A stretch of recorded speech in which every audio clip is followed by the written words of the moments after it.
Thursday edition of Cluster Fun. Danny Cunningham, Judd Zulgad. Not in our normal location today. We're at CHS Field, home of the St. Paul Saints. It's opening day for Saints baseball. It's a beautiful sight. Oh, this is fantastic. They did this right. This place is, because for years and years, the Saints played off of Snelling at a ballpark called Midway Stadium. Now it's, call a spade. It was a dump, basically. Sure. This place is gorgeous, and I will tell you what, on a nice day like this, there is nothing better than Saints baseball and a lot of craft beer. There is a lot of Call craft it Uber, beer though. here. Yes, Call it Uber. Is that how you got down here, Judd? Because I think when you get off air at 6, there is a game later tonight that you can be in attendance for, and there is alcohol involved. Why is no baseball team partner with Uber or Lyft for exactly that? Like, okay. It's a good idea. But I mean, what's the downside, right? Yeah. It's completely responsible. But, brought to you by Lyft, right? So you cut a special deal for tickets for the ride too, and more importantly, I say just give Lyft the naming rights of the team. I just think that it's always struck me as the Twitcher Saints cut a deal with basically a ride service so that a fan can go, have his 10 craft beers, go home, pass out, and highly responsible. Minor league baseball is known for theme nights. There are so many off-the-ball theme nights to try and get people in the building because butts and seats will spend more money, and that's how you make your revenue if you're a minor league team. Why not have a Lyft or an Uber night? Just have everyone come and get slammed. I'm 50 years old, and that sounds great. It's a good marketing. I know I know it's not difficult to convince you. It's a solid marketing idea, and it's highly responsible. And the Saints are fantastic at finding like different weird themes and weird nights. That's not even weird. So they should have you throw out the first pitch on that night, but you also have to be tanked before you take. Actually, you know what they should have me do? Throw out the last pitch. It'd be funnier. I don't know that you make it to the mound for the last pitch. I'm not confident. The post-game pitch, you just toss the ball and fall straight down and sleep here. Sleep overnight. Sleep overnight at CHS Field. On a gorgeous day like this, could you not see getting out on that grass and with the sleeping bag? It'd be fantastic. Nothing like sleeping bags in the outfield grass. You really couldn't ask for a better day for opening day here at CHS Field. It is gorgeous here in Judd. I do have to say, this is probably the nicest minor league ballpark I've ever been in. It's fantastic. You know what? I think in recent years, probably the last 10 years or so, there are more and more minor league ballparks that are pretty nice now. But yeah, this place is, and what's great here is this area was basically, that the ballpark's around, was sort of just a dead, it didn't do much, and now there's, lofts, there's restaurants, they've done, this whole area of St. Paul is now absolutely great. So yes, this ballpark, as ballparks often do, this ballpark started what I think you could safely say is a revitalization of this area of St. Paul. I think we should be able to take batting practice today. No, that'd be the rightful way to. No. I want to see Judd do some more athletic things. You know what?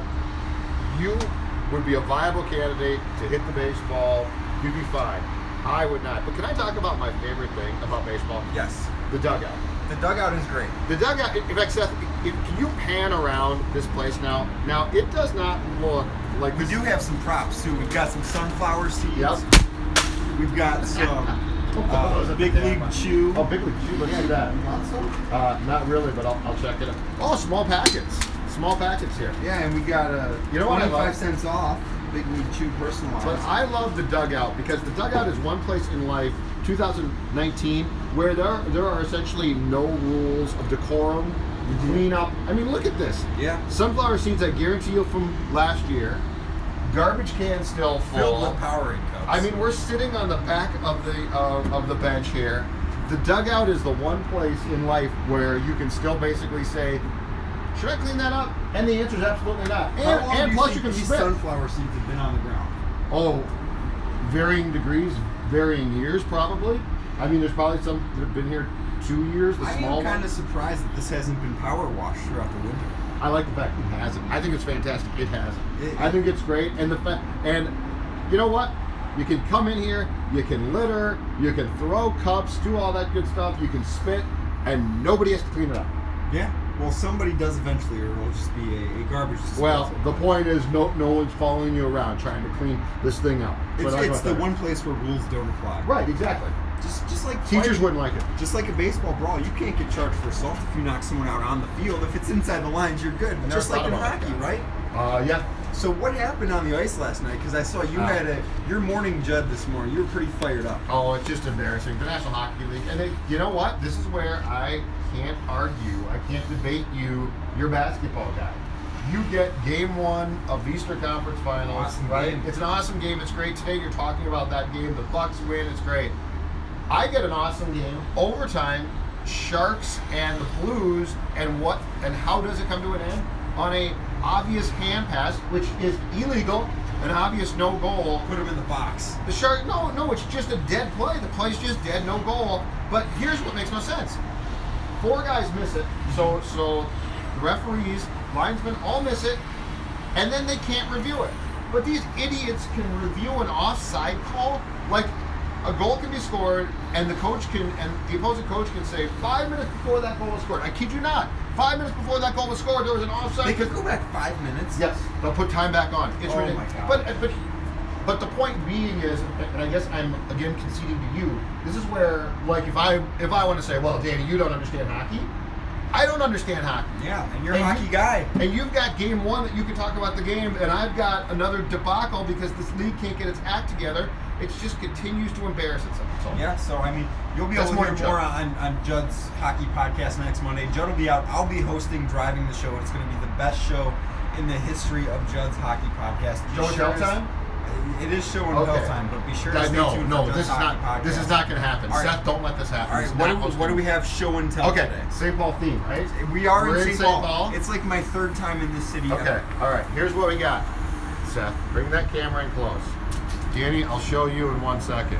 What we've got is the 1974 game program. Wow. From the World Hockey Association, St. Paul Fighting Saints, the All-Star Game, WHA All-Star Game, played at the Civic Center, for which all you kids was on the site of where the XL is now, just across basically downtown here in St. Paul.